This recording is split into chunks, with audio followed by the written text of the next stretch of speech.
Shalom, selamat pagi teman-teman semua dimanapun kalian berada. Pada hari ini kita bersyukur kepada Tuhan karena kita boleh dapat kembali beribadah kepada Tuhan. Meskipun teman-teman sampai saat ini kita masih melakukan ibadah kita dari tempat kita masing-masing. Tapi teman-teman jangan sampai hal ini mengurangi sukacita kita ya. Karena apa? Karena Tuhan tetap dan selalu baik bagi kita semua. Mari teman-teman, sebelum kita mengawali ibadah kita pada hari ini, kita bersama-sama bersatu di dalam doa. Mari kita berdoa. Tuhan kami yang baik, pada hari ini kami bersyukur karena kebaikan Tuhan terus nyata dalam kehidupan kami. Kami bersyukur ketika pada pagi hari ini Engkau memberikan kami kesempatan untuk kami bisa bersama-sama beribadah kepada Tuhan, meskipun sampai saat ini kami masih melakukan ibadah kami dari rumah kami masing-masing. Tapi Tuhan, kami tetap bersyukur karena Engkau Tuhan yang selalu baik bagi kami. Kami bersyukur karena Engkau terus memberikan kami kesempatan untuk kami bisa boleh merasakan akan kasih Tuhan. Untuk itu Tuhan, biarlah kiranya melalui ibadah kami pada hari ini, kami bisa benar-benar memberikan sikap hati diri kami yang terbaik untuk benar-benar bisa beribadah kepada Engkau dengan baik. Biarlah kiranya juga jalannya ibadah kami dari awal, pertengahan hingga akhir Engkau sertai. Dan biarlah kiranya melalui ibadah ini kami benar-benar boleh memuliakan nama Tuhan. Terima kasih Tuhan, ini doa dan rasa syukur kami. Di dalam nama Tuhan Yesus kami telah berdoa dan bersyukur. Amin. Teman-teman, mari di awal ibadah ini kita bersama-sama bangkit berdiri. Mari kita mendengarkan ayat panggilan beribadah yang terambil di dalam Mazmur nomornya yang ke-100, ayatnya yang kelima yang berbunyi demikian. Sebab Tuhan itu baik, kasih setianya untuk selama-lamanya, dan kesetiaannya tetap turun-temurun. Teman-teman, kita bersyukur karena kita mempunyai Allah yang begitu baik bagi setiap kita. Kasih setianya dinyatakan kepada kita selama-lamanya, bahkan sampai turun-temurun. Mari teman-teman, kita bersama-sama mensyukuri akan kebaikan Tuhan dengan menyanyikan sebuah pujian dari NKB 34 yang mengatakan, "Setiamu Tuhanku tiada bertara." Mari teman-teman, kita menyanyikan pujian ini dengan rasa kagum kita akan Tuhan.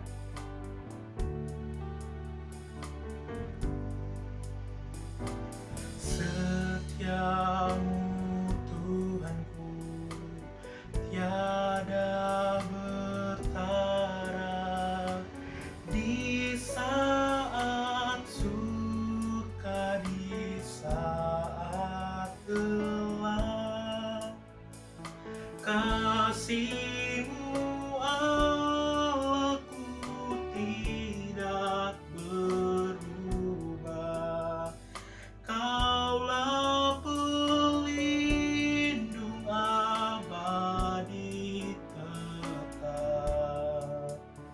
Setiamu Tuhanku mengharu hatiku.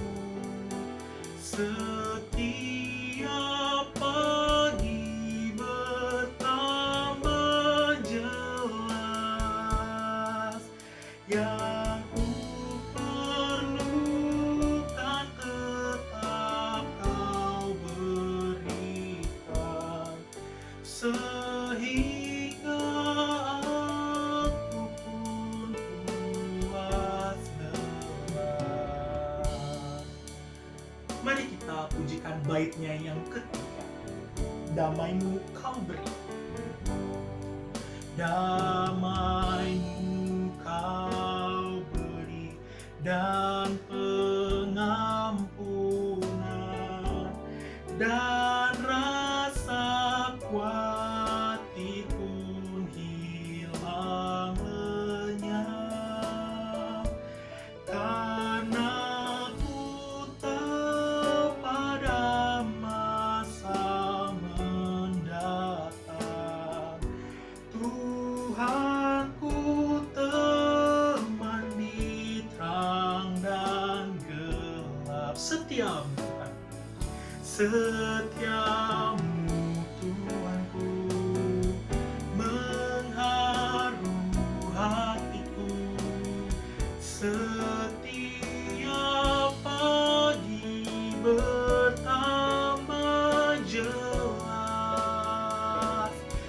yang ku perlukan tetap kau berikan, sehingga aku pun puas lemas. Teman-teman semua dipersilakan untuk duduk kembali.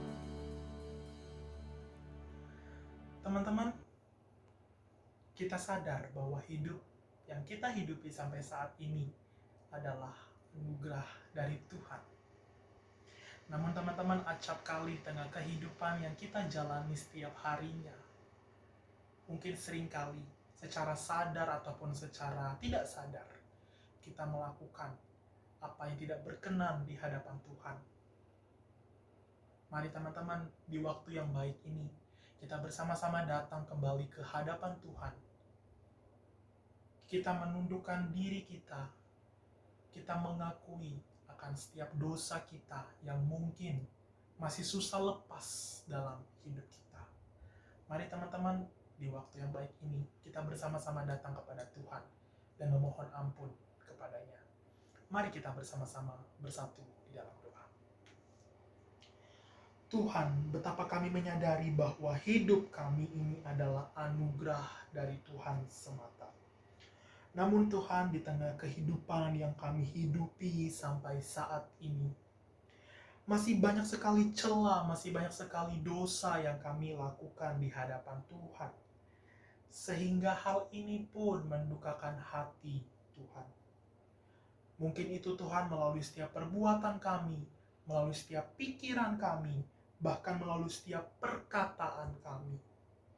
Untuk itu Tuhan, pada hari ini, kami mau mengakui dan memohon ampun atas setiap dosa yang mungkin masih sulit lepas dalam hidup kami.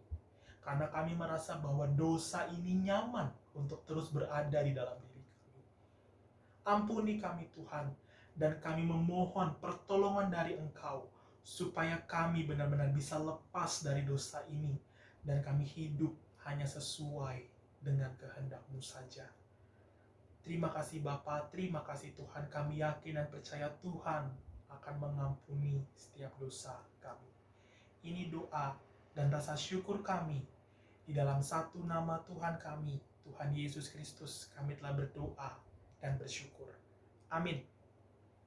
Teman-teman, mari kita bersama-sama mendengarkan berita anugerah, karena Tuhan telah mendengar dan mengampuni setiap kita. Mari bersama-sama kita mendengar berita anugerah yang terambil di dalam Efesus pasalnya yang pertama, ayatnya yang ke-7 yang berbunyi demikian. Sebab di dalam Dia dan oleh darahnya kita beroleh penebusan, yaitu pengampunan dosa menurut kekayaan kasih karunia-Nya. Teman-teman, kita bersyukur karena pada hari ini kita telah mendengar berita pengampunan dari Tuhan. Dan terlebih lagi kita bersyukur karena hari ini kita akan bersama-sama belajar dari kebenaran firman Tuhan. Untuk itu, sebelum kita mendengarkan firman Tuhan pada hari ini, mari bersama-sama kita mempersiapkan diri kita dan hati kita untuk boleh mendengar firman Tuhan. Mari sebelum itu kita menyanyikan sebuah pujian yang mengatakan, "Open the eyes of my heart, Lord." Biarlah hati kita dan mata kita boleh terus tertuju kepada Tuhan. Dan hati dan mata kita boleh terus dibuka oleh kebenaran firman. Open the eyes of my heart, Lord. Open the eyes of my heart, Lord. Open the eyes of my heart. I want to see you. I want to see you. Mari sekali lagi kita katakan, open the eyes of my heart, Lord. Open the eyes of my heart, Lord. Open the eyes of my heart. I want to see you. And I want to see you. To see you high and lifted up, shining in the light of your glory. Pour out your power and love as we sing, holy, holy, holy. high and lifted up, shining in the light of your glory. Pour out your power and love as we sing holy, holy, holy. Open the eyes of my heart, Lord. Open the eyes of my heart. I want to see you. I want to see you. To see you high and lifted up, shining in the light of your glory. Pour out your power and love as we sing holy, holy, holy, and I want to see you.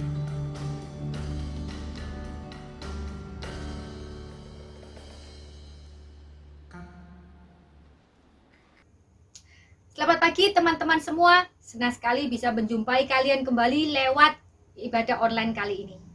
Mari kita sekarang menyiapkan hati kita untuk mendengarkan firman Tuhan. Mari kita berdoa. Kami bersyukur Tuhan untuk kasih-Mu, untuk anugerah-Mu dalam hidup kami. Saat ini kami ingin mendengarkan firman-Mu. Berbicaralah Tuhan agar kami boleh mendengar dengan baik dan boleh mengerti firman-Mu sehingga kami boleh melakukannya dalam hidup kami sehari-hari. Di dalam nama Tuhan Yesus kami berdoa. Amin. Pernahkah kalian merasa stres ketika mendengarkan khotbah di hari Minggu yang mengingatkan kalian sebagai anak-anak Tuhan, kalian harus sabar, kalian harus setia, kalian tidak perlu takut, tidak perlu panik, harus mengampuni. Pernah nggak? Stres yang kapan maksud ini bukan karena stres harus mendengarkan khotbah tiap minggu ya. Jadi kalau jangan sampai stres gara-gara mendengarkan khotbah, bukan itu, tapi stres karena kalian merasa segala perintah yang diperintahkan di dalam firman Tuhan tadi itu sangat susah dilakukan. Tahu Kak, kalau mesti sabar, tapi bagaimana? Itu loh adik sama kakak itu selalu bikin gara-gara. Iya, kalau harus mengampuni, tapi itu loh Kak, yang orang yang diampuni loh, kok gak merasa salah, gak minta maaf lagi. Bagaimana kita mau mengampuni?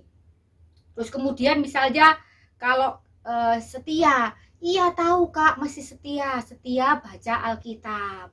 Tapi loh Kak, boro-boro 7 hari dalam seminggu, bisa setia 3 hari berturut-turut baca Alkitab aja sudah untung. Tapi Kak Van pada saat ini mau mengapresiasi beberapa anak pra-remaja yang dengan setia membaca dan merenungkan setiap renungan yang dikirim di dalam WA Group. Dari situ setiap hari Kak Van lihat ada beberapa nama yang selalu rajin merespon. Kalau sudah baca harus memberikan apa, melakukan apa, itu ada. Dan guys, untuk yang sudah baca, keep up the good work ya. Dan yang untuk belum baca, setiap hari ikutan baca.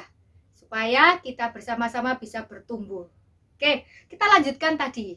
Jadi untuk jadi setia itu susah setengah mati. Karena setia itu butuh waktu. Dan kadang-kadang kita tidak tahan.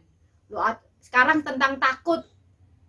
Iya, aku tahu Kak, nggak boleh takut. Tapi loh aku tuh takut sendirian, aku takut tidak punya teman, aku takut gagal, aku takut tidak naik kelas. Banyak Kak macam-macam takutnya. Nah, terus bagaimana? Sebetulnya kita tidak perlu menghadapi semuanya itu sendirian. Segala firman Tuhan tuh bisa dilakukan, tapi bukan oleh kita sendiri. Dan kita tidak perlu melakukannya secara solo ya, bersolo karir. Kayak penyanyi aja ya, bersolo karir. Nah, sebetulnya faktanya memang kita tidak pernah bisa melakukan firman Tuhan itu dengan kekuatan kita sendiri.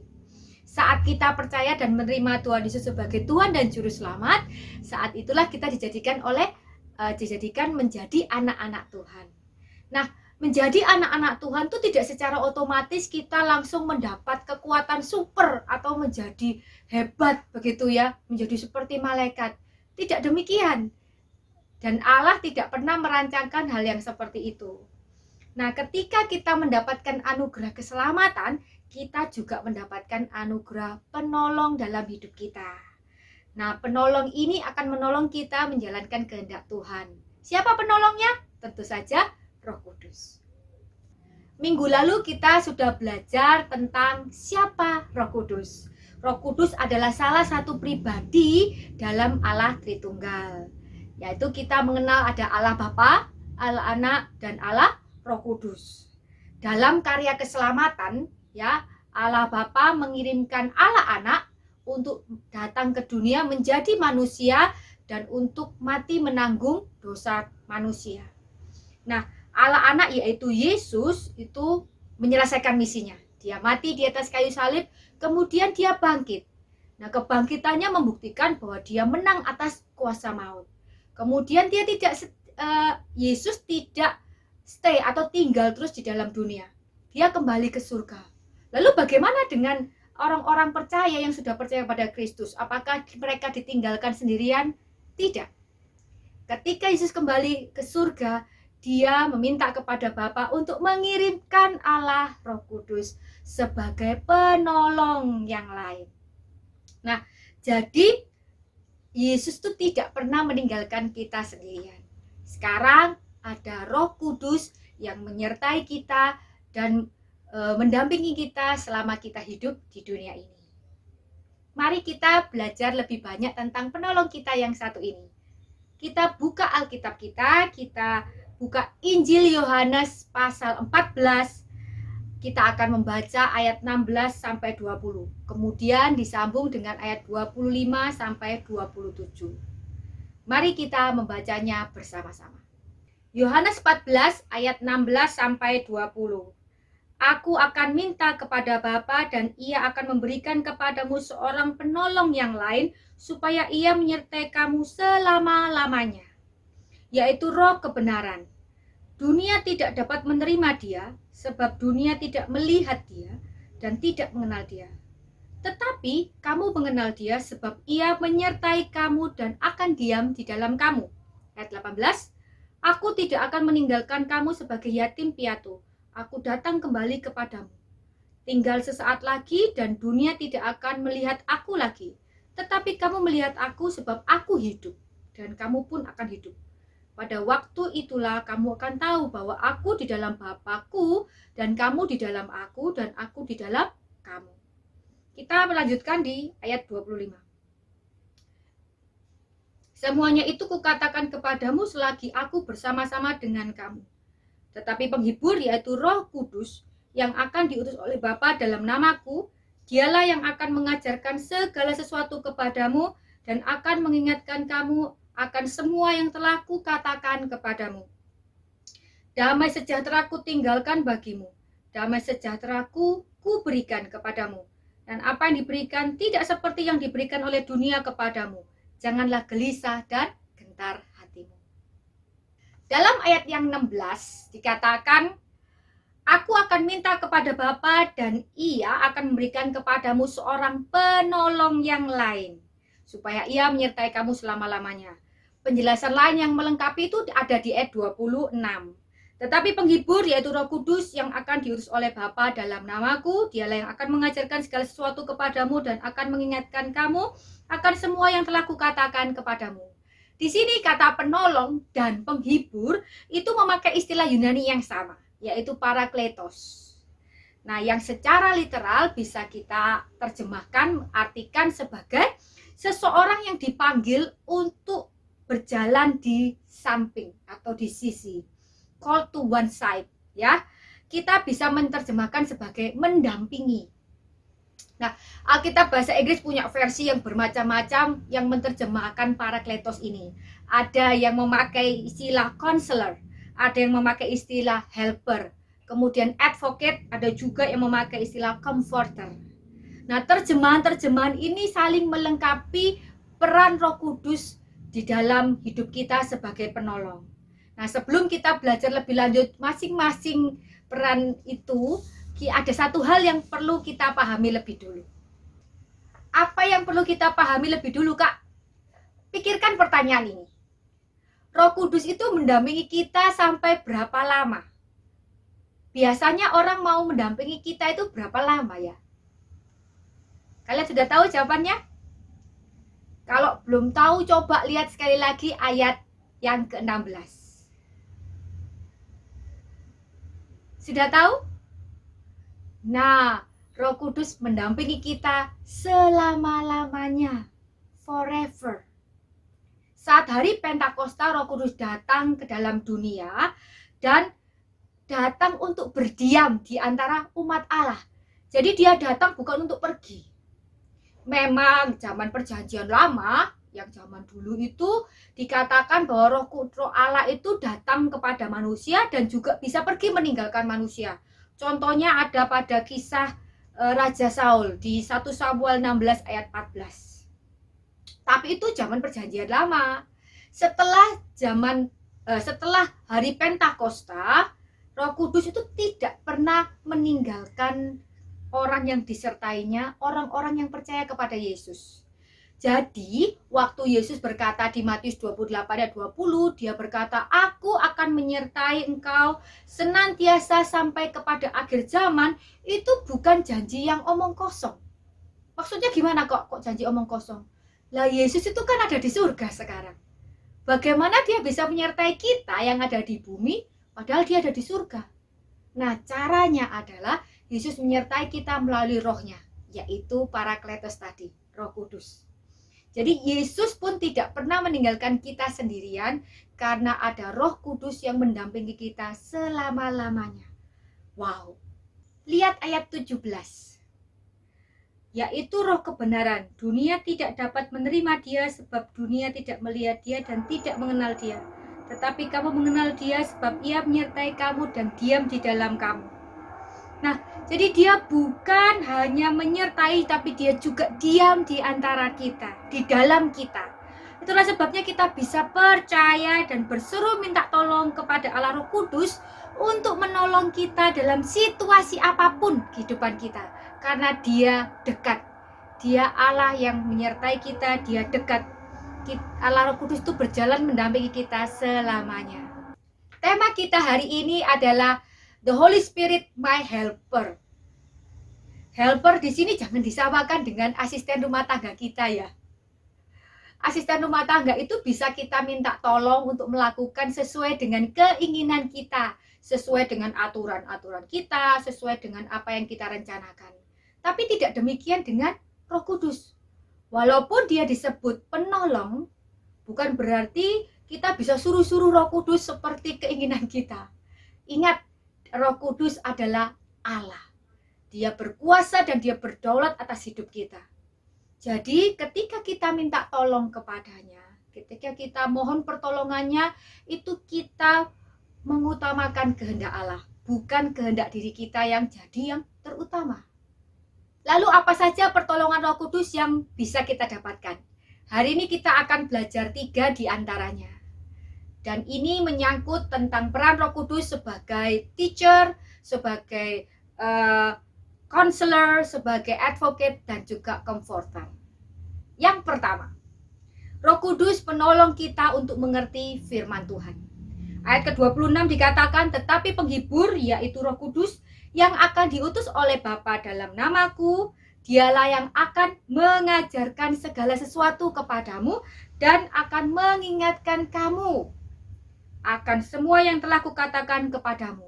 Inilah tugas Roh Kudus, mengajar, mengingatkan.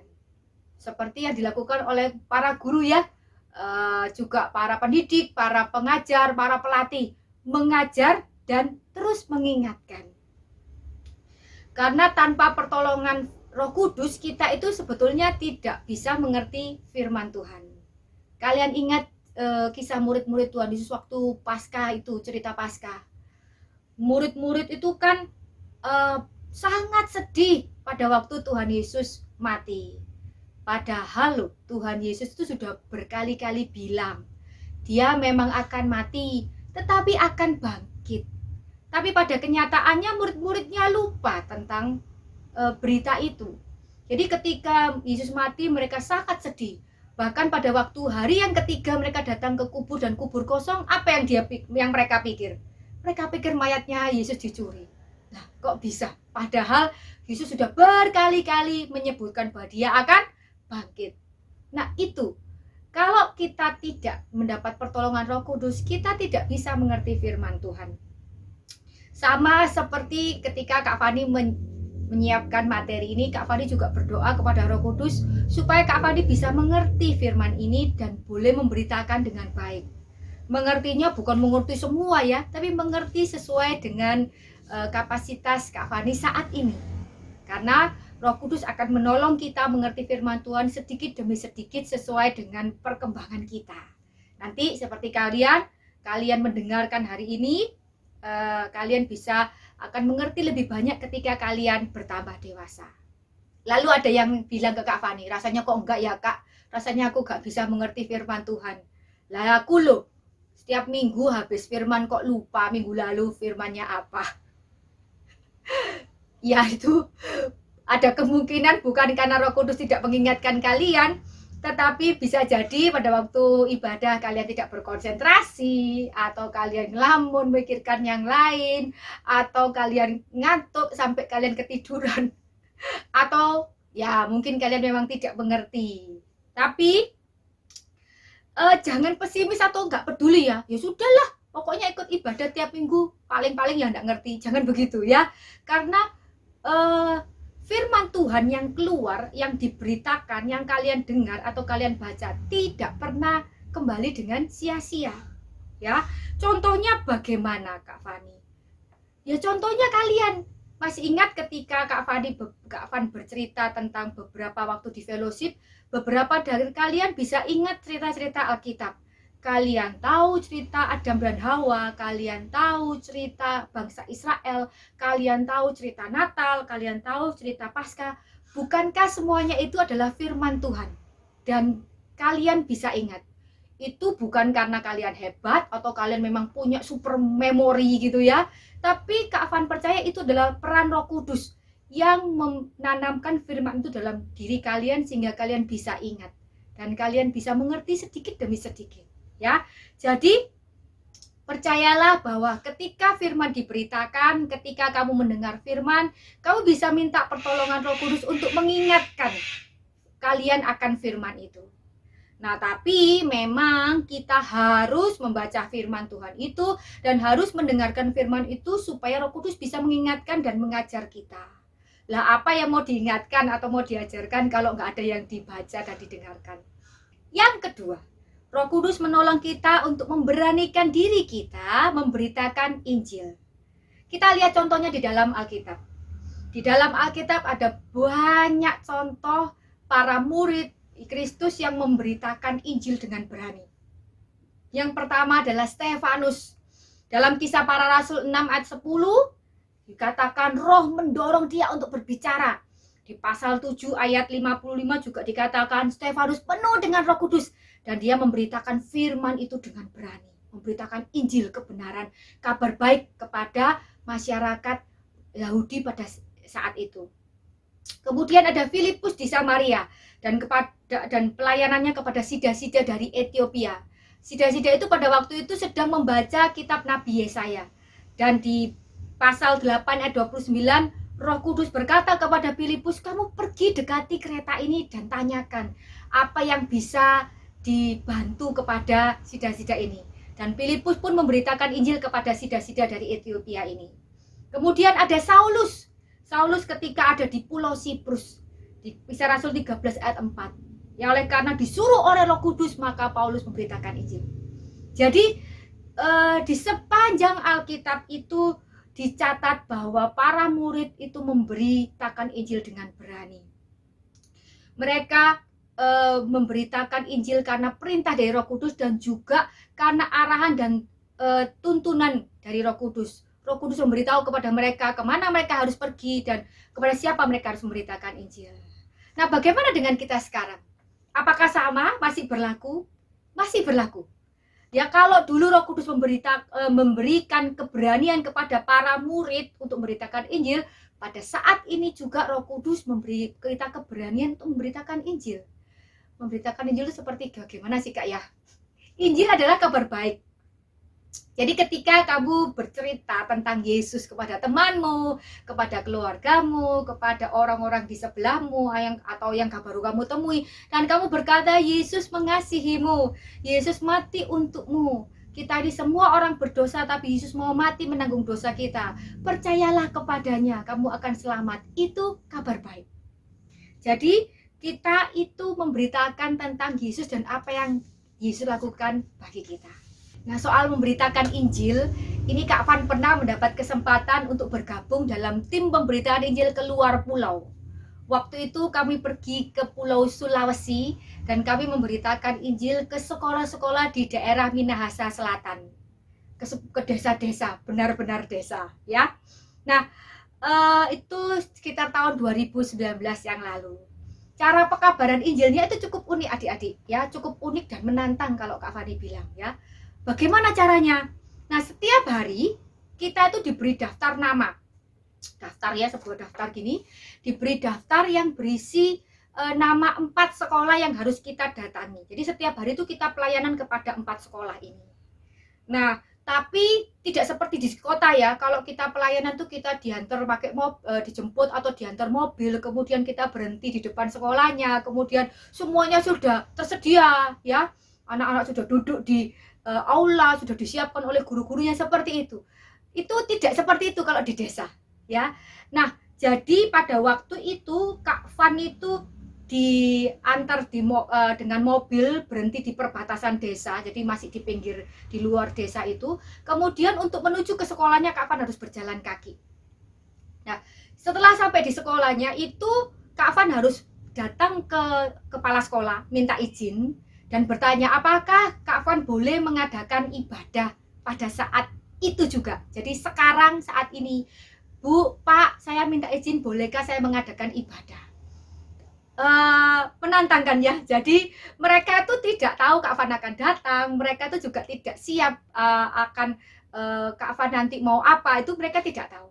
Jadi Kak Van datang, kemudian minta izin. Loh, sekolahnya mau nggak? Ada yang mau, ada yang nggak. Jadi kalau sekolah itu tidak mau, ya Kak Van dipersilakan pergi, ya, ditolak pergi begitu.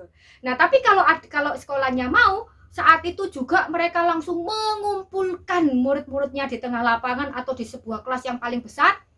Kemudian saat itu juga Kak Van harus mengadakan ibadah dan memberitakan Injil. Wow, ya, itu benar-benar, ini ada fotonya. Dan saat itu Kak Van berdiri di depan 300 murid SMP. Mereka ada di tengah lapangan. Saat itu juga itu, ya, mereka dikumpulkan dan langsung ada ibadah, langsung duduk di situ. Waduh, kalau sekarang Kak Van pikir, ya, itu kok dulu berani juga, ya, berani memberitakan Injil padahal ke tempat yang Kak Van gak tahu, ya, hanya berdasarkan iman percaya bahwa Tuhan dan Allah Roh Kudus menolong dan melindungi Kak Van. Itu pertolongan Roh Kudus luar biasa saat itu. Nah, bagaimana dengan kalian? Kalian bisa melakukannya karena Roh Kudus itu ada bersama dengan kalian dan akan memberi kalian kekuatan untuk memberitakan Injil. Nggak perlu yang jauh-jauh kalau belum dapat kesempatan seperti Kak Van. Beritakan kepada yang dekat, seperti keluarga kalian, teman-teman kalian. Dan yang ketiga, yang terakhir, Roh Kudus itu menolong kita saat kita membutuhkan tuntunan dan kekuatan. Nah, di dalam Alkitab kita bisa jelas melihat peran Roh Kudus di dalam kisah Paulus pada waktu Paulus berdiri di hadapan Mahkamah Agama. Itu sebuah sidang yang sangat tegang, ya, sangat sengit perdebatannya. Tapi dengan pertolongan Roh Kudus, Paulus bisa menjawab para pemuka agama pada saat itu. Kita bisa baca di Kisah Para Rasul 23. Nah, di sini adalah peran Roh Kudus seperti advocate, seseorang yang speak up, yang berbicara atas nama kita. Jadi seseorang yang pribadi yang menolong kita untuk berbicara. Itu peran Roh Kudus. Seperti yang diajarkan Yesus juga pada Lukas 12 ayat 11-12, dikatakan begini.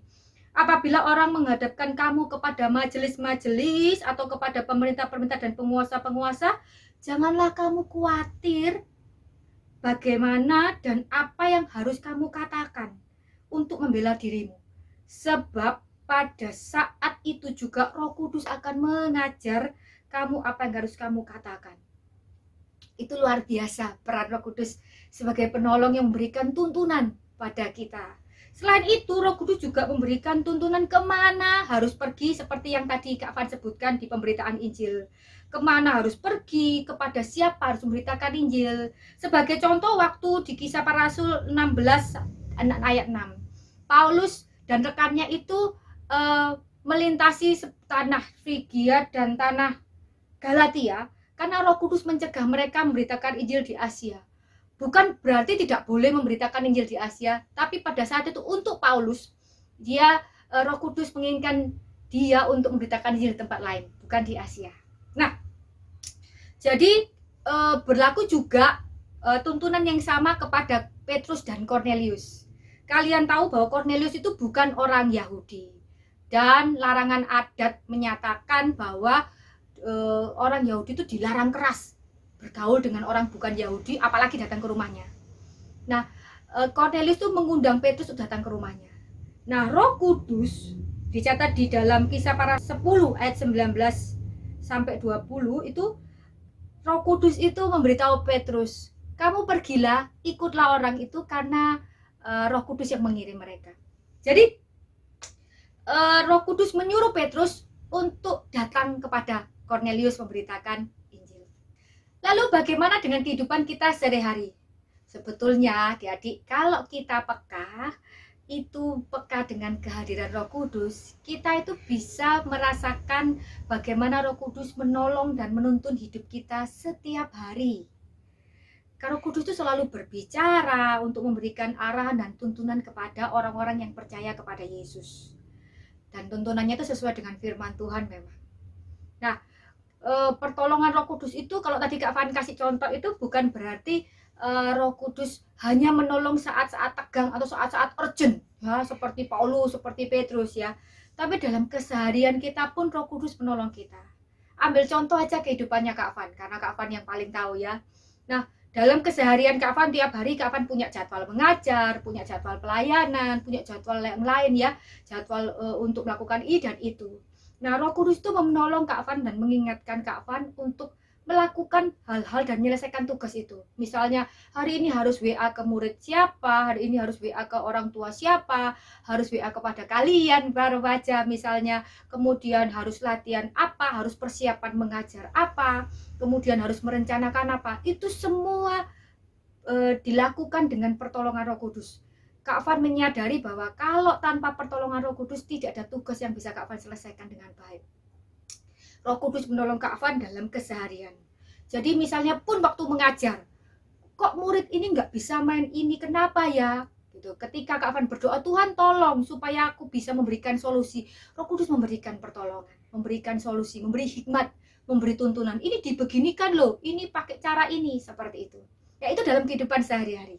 Dan Kak Van percaya kalau Roh Kudus sudah menolong Kak Van memberikan tuntunan setiap hari, Roh Kudus juga pasti akan menolong kalian saat kalian minta pertolongan kepadanya.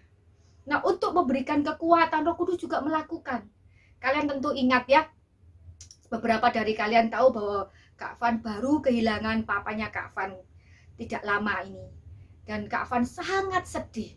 Nah, ketika Kak Van saat itu sangat sedih, Roh Kudus memberikan kekuatan, memberikan penghiburan, memberikan kekuatan dari firman Tuhan yang Kak Van baca, dan memberikan penghiburan dengan mengirimkan orang-orang yang peduli dengan Kak Van, memberikan semangat, memberikan penghiburan. Luar biasa. Jadi Roh Kudus itu memberikan tuntunan, memberikan kekuatan. Nah, sekali lagi sama seperti Roh Kudus memberikan kekuatan bagi Kak Van saat sedih, Roh Kudus pasti juga akan memberikan kekuatan bagi kalian yang saat ini sedih. Kalau kalian merasa kesepian, kalau kalian merasa gagal, atau kalian merasa sesuatu yang menyebabkan kalian sedih, berdoalah dan percayalah bahwa Roh Kudus akan menolong, memberi kekuatan, memberi penghiburan kepada kalian. Jadi teman-teman semua, ingatlah bahwa kalian tidak pernah ditinggalkan sendirian. Tuhan Yesus sudah ada di surga, tetapi Dia tidak meninggalkan kita sendirian di dalam dunia ini untuk menjalankan hidup kekristenan kita. Ada Allah Roh Kudus yang datang dan diam di dalam kita. Nah, Roh Kudus itu adalah penolong kita di dalam setiap peristiwa di hidup kita. Dia adalah penolong yang dekat, seperti seseorang yang berjalan mendampingi kita setiap saat. Memang penolong ini tidak bisa kita lihat secara kasat mata, tetapi percayalah bahwa meskipun tidak terlihat bukan berarti tidak ada. Ada Allah Roh Kudus yang selalu menyertai kita. Nah, dan pertolongannya itu adik-adik nyata di dalam hidup kita, di dalam hidupnya Kak Van, di dalam hidupmu juga. Nah, yang kita perlu lakukan adalah percaya kepadanya dan berdoa mohon pertolongannya. Dan juga jangan lupa tetap membaca firman Tuhan. Karena firman Tuhan itu menjadi pedoman pelita bagi langkah hidup kita, pedoman bagi jalan kita, sehingga kita bisa diingatkan oleh Roh Kudus, kita bisa dituntun oleh Roh Kudus dalam kehidupan kita sehari-hari. Mari kita berdoa. Ya Allah Roh Kudus, terima kasih karena sudah hadir dalam hidup kami. Terima kasih karena Engkau sudah berdiam di dalam diri kami.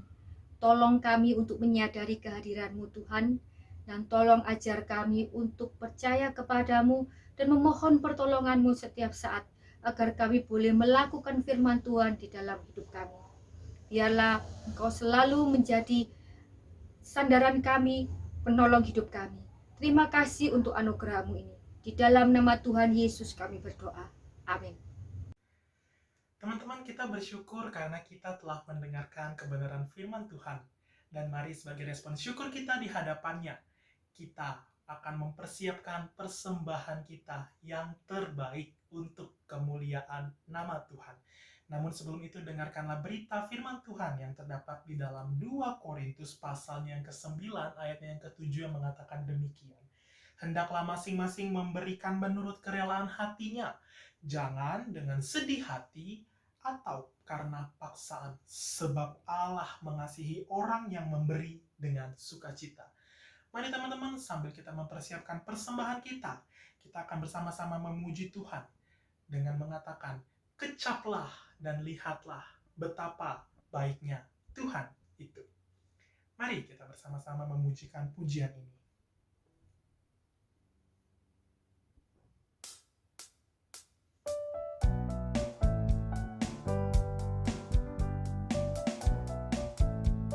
Kecaplah dan lihatlah.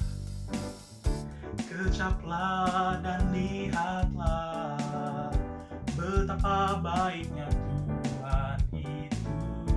Rasakan dan nikmati kasih setia Tuhan. Kecaplah dan lihatlah. Kecaplah dan lihatlah betapa baiknya Tuhan itu. Rasakan dan nikmati kasih setia Tuhan. Syukur bagimu Tuhan, segala hormat bagimu Tuhan. Allah yang mengasihiku, Allah yang memeliharaku. Syukur bagimu Tuhan, syukur bagimu Tuhan, segala hormat bagimu Tuhan. Allah yang mengasihiku, Allah yang memeliharaku selamanya. Mari bersama-sama kita bersatu di dalam doa. Tuhan, kami bersyukur karena Engkau adalah Allah yang baik. Kami bersyukur karena firman-Mu pada hari ini boleh memberkati dan meneguhkan setiap kami. Dan terlebih lagi kami bersyukur ya Tuhan karena kami diberikan kesempatan untuk memberikan persembahan kepada Tuhan.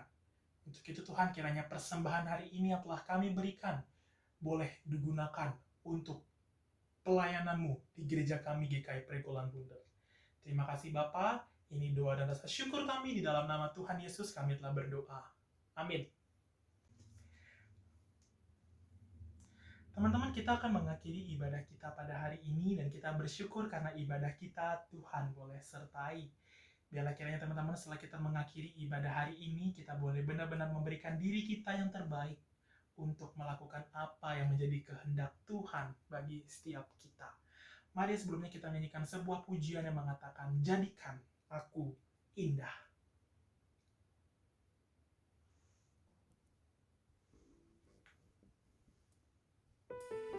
Biarlah kiranya lagu ini teman-teman boleh mengingatkan kita di dalam menjalani kehidupan kita, kita terus memberikan apa yang Tuhan inginkan untuk kita lakukan.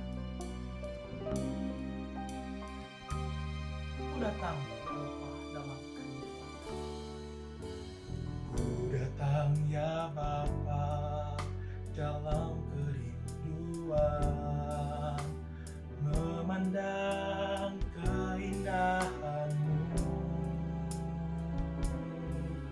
Ku berikan segalanya, semuanya yang ada. Ku ingin menyenangkan hati-Mu, oh Tuhan. Jadikan aku indah, yang Kau pandang mulia. Seluruh karya-Mu di dalam hidupku, ajarku berharap hanya kepadamu, taat dan setia kepadamu Tuhan. Mari kita pujikan lagu ini sekali lagi. Ku datang ya Bapa dalam kerinduan, memandang keindahan-Mu. Ku berikan segalanya, semuanya yang ada. Ku ingin menyenangkan hati-Mu, Tuhan. Jadikan aku indah, yang Kau pandang mulia.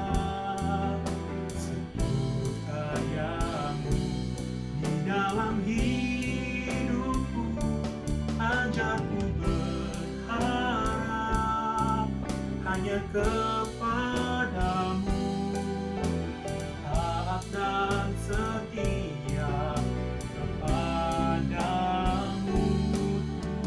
Tuhan. Jadikan aku indah, yang Kau pandang mulia.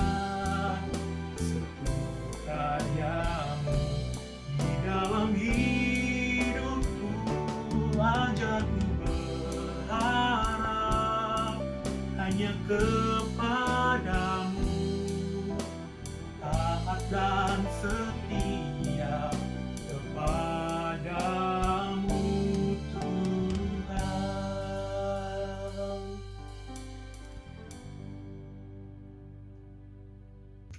Mari kita mengakhiri ibadah ini dengan berdoa. Allah Bapa yang bertakhta di dalam kerajaan surga, terima kasih karena kami boleh mengakhiri ibadah ini dengan baik. Terima kasih karena Engkau sudah mengirimkan Allah Roh Kudus untuk menjadi penolong dalam hidup kami. Ajar kami untuk percaya kepadamu dan ajar kami untuk selalu menyadari kehadiran Allah Roh Kudus dalam diri kami.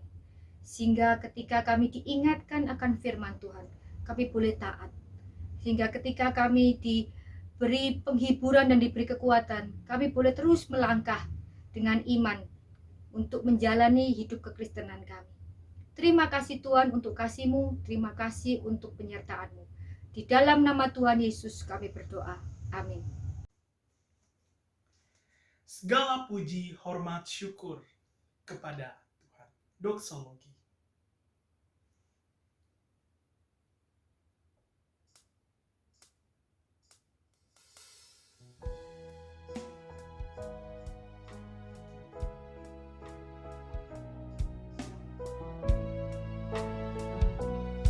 Mari bersama kita katakan segala puji, hormat, syukur.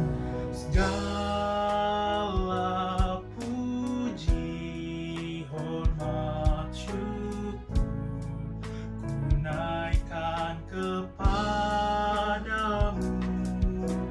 Allah Bapa